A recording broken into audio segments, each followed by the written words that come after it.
The Spill is brought to you by Lanza, Walker Valley's best partner.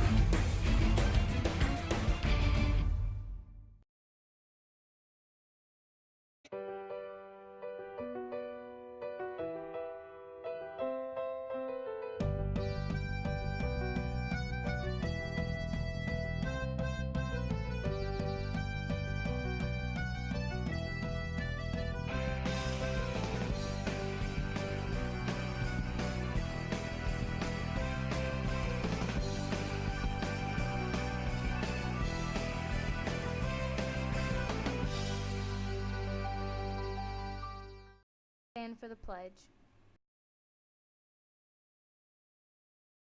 I pledge allegiance to the flag of the United States of America and to the republic for which it stands, one nation, under God, indivisible, with liberty and justice for all. Now will everyone bow their heads for a moment of silence.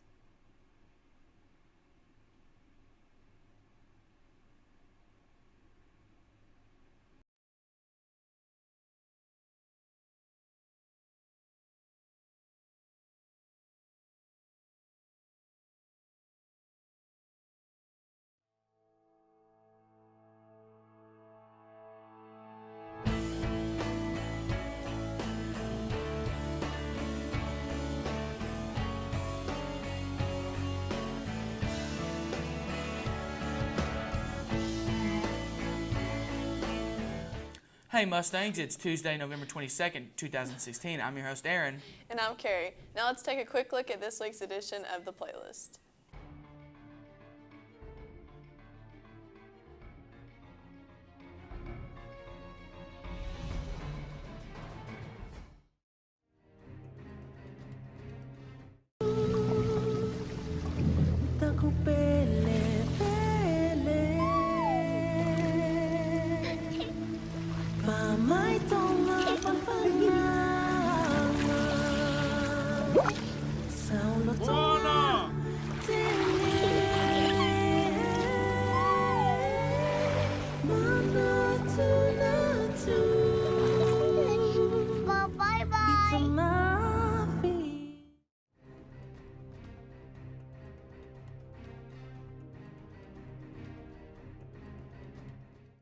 I don't know why I thought I could do this. Dory, you are about to find your parents. And when you do that, you'll be Home. sea lions. They are natural predators. They could pounce at any moment. Mate, don't you worry. Get off the rock! Get off! You know Don't you worry about a thing.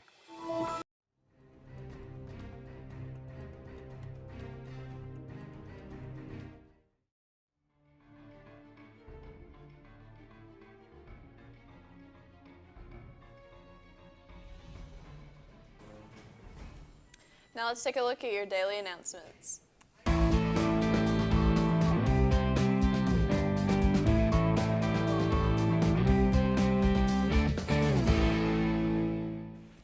Sophomores and juniors, if you are interested in going to a Tennessee Governor's School, applications are due in guidance by the end of today.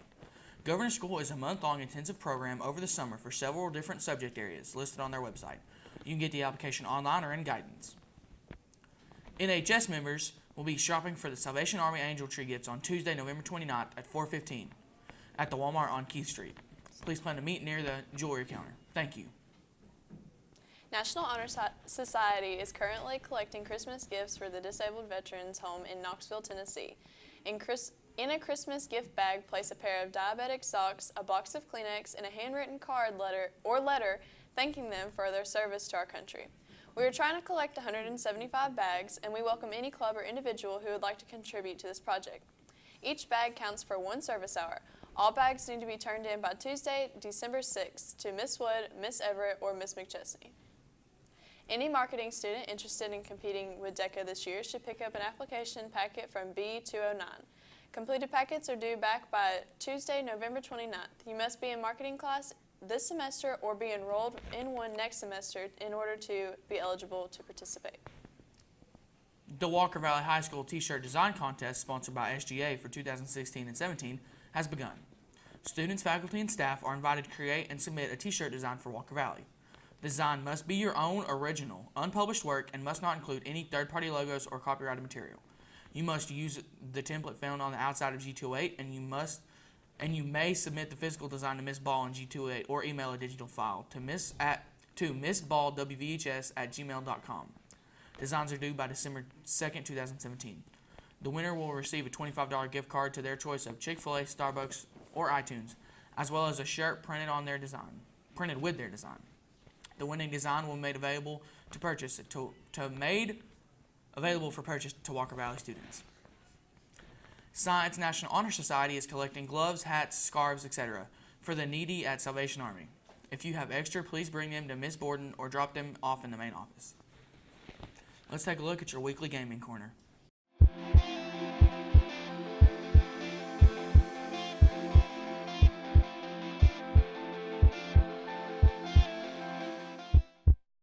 Hello, and welcome to today's Gaming Corner. I'm your host, Hunter, and today I'll be showing you the Stanley Parable. The game is presented to the player from the first-person perspective. The player can move around and interact with certain elements of the environment, such as pressing buttons or opening doors, but has no other controls. The story is primarily presented to the player via the voiceover of the game's narrator, who explains that the protagonist Stanley works in an office building, tasked to monitor data coming on a computer screen and press buttons appropriately without question.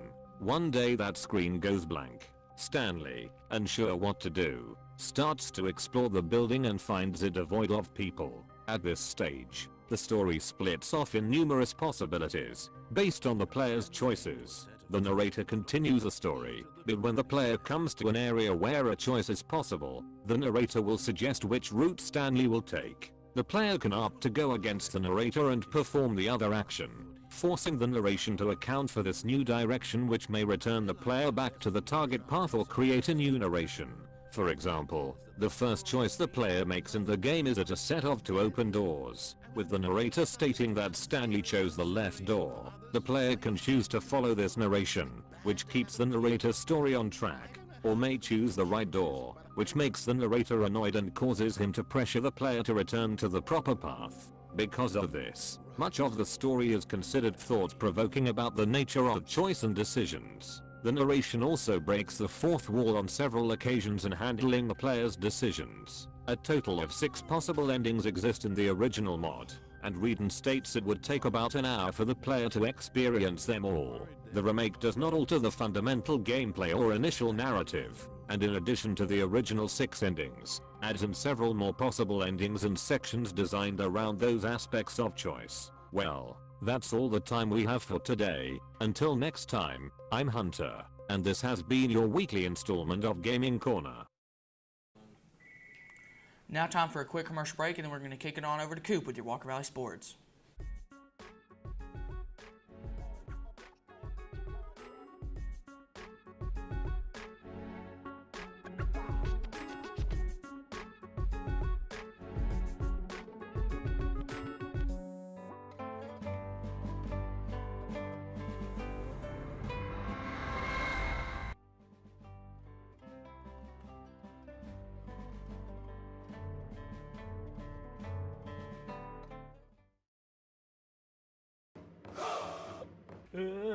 Nothing personal, kid. What you say?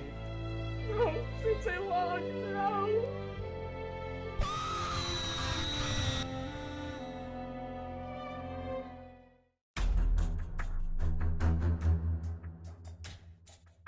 That was just my henchman. Prepare to fight me.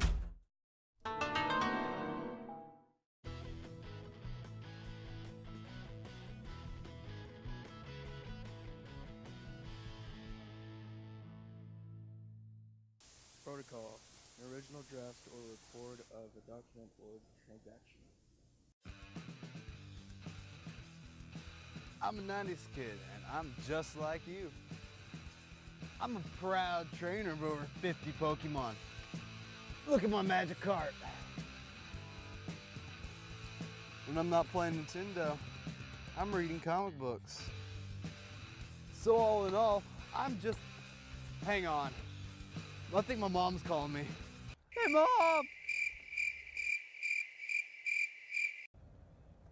Freaking hipsters. This is going on Snapchat.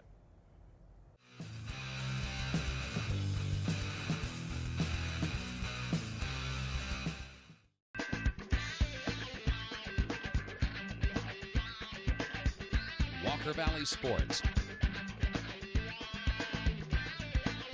Presented by Talk 101.3 The Buzz, your home of the Walker Valley Sports Zone every Monday night at 6:30 p.m.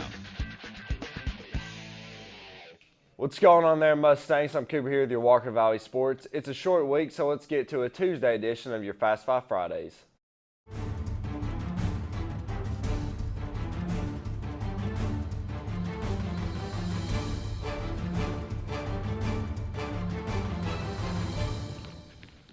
Welcome to a special Tuesday edition of Fast Five Fridays here. It's rivalry week, and for our first game, let's take it to Tallahassee. Florida at Florida State. Florida, they've just won the East. They're coming off a big win, but Florida State, of course, is looking good this year too. Yeah, Florida won the East, a big win over LSU. Not the best record in the East, obviously, as they lost to Tennessee in convincing fashion. But yeah, Florida, big win over LSU, and now they're going to go to Tallahassee against a Florida State team that's won 3 straight, has a good offensive attack, and Dalvin Cook, a great player. I think Florida State's going to get it done. I think they're going to get it done convincingly. Florida will probably lose this game. Probably lose against Alabama in convincing fashion, and their program may be in trouble. They may not win another game in their program history. I'm kidding, Coach Borders. They'll be fine. So Florida's going to take the loss this week at Florida State. I think Florida State gets it done big. Yeah, I'm taking the Seminoles in this one, but I do think it's going to be a close one. Dalvin Cook, like you said, he has close to 1,500 yards rushing this year. And I think that gets them over the hump. Florida State's defense is also playing pretty well. So I'm taking Florida State in a close one. Let's take it to Auburn at Alabama. This is kind of like, this is religion down there in Tuscaloosa. And who do you have in this one? I think it's going to be closer than what some people were thinking. Yeah, I absolutely agree. This will be a great game. Auburn's ground attack will keep the Alabama offense off the field. Alabama didn't play as well, I think, as a lot of people hoped against Chattanooga last week. So I think Lane Kiffin's going to look to tune it up. But that Auburn offense will really grind into Alabama, keep this game close. I like Alabama to win, I think, in the end. But it's going to be close, I think, through 3 quarters. Alabama 28-21 over Auburn. Yeah, this could be one of those where Auburn ruins Alabama's season, but I don't think it is. Alabama is playing really well this year. The young quarterback, Jalen Hurts, he's played well all year, it seems like, and I think that he shines again in this game. I think Alabama gets it done in a close one. Let's take it to the Egg Bowl here. Mississippi State at Ole Miss. It's in Oxford. Ole Miss is a roller coaster this year. It seems like they just can't their expectations were very high, but now it's just they're looking to become bowl eligible with a win here. Mississippi State, of course, they've had a down year, but they've not played horrible, I guess you would say. Yeah, this is always a fascinating game. One of my favorite Thanksgiving Day traditions when I was growing up. They've moved it off of Thanksgiving Day. The Egg Bowl is always a fun one, and it's a big game in the state of Mississippi. I think Ole Miss comes back and gets it done. They lost in convincing fashion to Vanderbilt. And have had some major struggles this year on both sides of the ball, but I think they get it done against Mississippi State. I'm taking Ole Miss big. I think Shea Patterson gets back rolling 34-21 Ole Miss over Mississippi State. Yeah, I do think Ole Miss becomes bowl eligible with a win in this one. This is about the only rivalry, I guess, in this slate of games that I say that is going to be won by 2 touchdowns or more. I do think Ole Miss gets it done in this one. I think they roll on Mississippi State, and I do think they pick up that key 6 win to get them into a bowl game. Let's go to Athens. Georgia Tech at Georgia. This rivalry is kind of, I guess, the underdog of the games we have right now. It's not as big, but I'm sure the fans of Georgia Tech and Georgia would say different. Who do you have in this in-state matchup? Georgia playing better as of late, but I think the triple option is going to present a major problem, as it does for a lot of teams. I'm taking Georgia Tech in a low-scoring affair, 21-14 over Georgia. Yeah, I'm with you in this one. I think if Georgia Tech is going to win, I think it's going to be something like 21-17. I do have Georgia Tech in this one. Georgia's defense is playing well. Their offense is playing a lot better. That McKenzie Isaiah, I think his name is Isaiah McKenzie. He's very fast. He can present problems for Georgia Tech, but I do think Georgia Tech gets it done in a close one. Let's take it to our Travis Godfrey Sales, the game of the week. They call it the game. Michigan at Ohio State. I saw a post earlier where Ohio State had put red X's over all the M's on their campus. It's that big of a game to both of these schools. I know Coach Webb is on edge on this one, as it could be Michigan's ticket into the playoff. Yeah, no Jim Harbaugh this week. It's G Harbaugh. They don't. No M's. No M's are allowed. So I think Michigan goes to Ohio State, and hail to the victors. I think they're going to get it done this week in kind of an upset. I think Ohio State's favored by a touchdown, but I think Michigan prevails in an awesome rivalry game. This is a fun one to me, probably my favorite Big Ten game, Michigan and Ohio State. I think they go into Ohio State and get it done. I'm going to take Michigan 24, Ohio State 21. Yeah, what better way would it be for Michigan to get back to where they've wanted to be for so long with a coach that they love? And I do think Michigan goes in to Ohio State, gets a close one done, 28-24. They, of course, they would have to win the Big Ten championship, but I think this is that game that they really seal their spot in the playoff. Not trying to jinx you, Coach Webb, but I do have Michigan in this one. That's going to do it for your Travis Godfrey Sales Fast Five Friday special Tuesday edition. Join us next week we'll have all the bowl games and our bowl picks, bowl projections, I guess you would say. But that's going to do it. Join us next week. Thanks.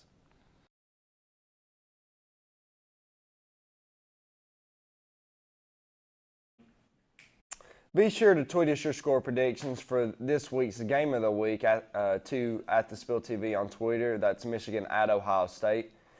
Yesterday, your Mustangs dominated Sweetwater. The ladies scored 73 points, holding Sweetwater to just 48, and the guys also won 81-53.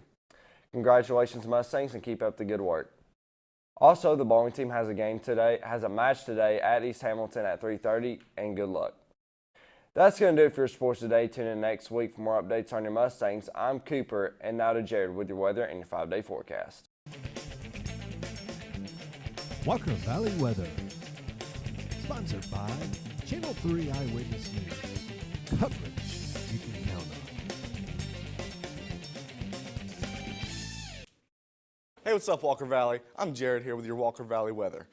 Every day feels like it's getting colder and colder, and today is no exception, with it currently being 23 degrees outside with a high of 54 and a low today of 26. The UV index is 3 moderate. At 3 today, the temperature is expected to be 52 and will get colder till 9 a.m. And tomorrow, where it is expected to be 32. Now let's look at your radar. Looks like we have nothing but cold. Well, that's all for your radar. Let's look at the 5-day forecast.